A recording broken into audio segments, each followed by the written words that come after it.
स्वामींच्या तारक मंत्रातील ही ओळ, उगाची भीतोसी भय हे पळू दे, या ओळीपाशी रोजच अडखळतीये मी. कसली भीती आहे मला?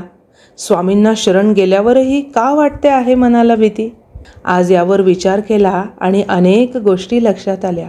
यंत्रवत फक्त उच्चारतोय आपण हा तारक मंत्र, त्याप्रमाणे सगळं सोपवतोय का आपण त्यांच्यावर? तर याचं उत्तर नाही असंच आलं.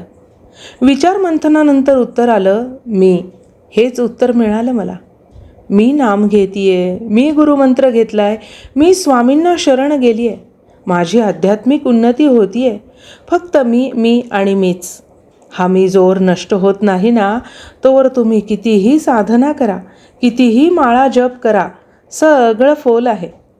स्वतःला सोपवणं हाच मीला विसरण्याचा मंत्र आहे.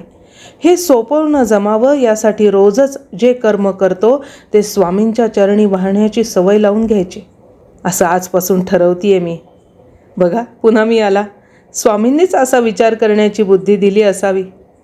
तेव्हा सगळं स्वामींच्या चरणी अर्पण करायचं आणि म्हणायचं, इदन्न मम कृष्णार्पणमस्तु.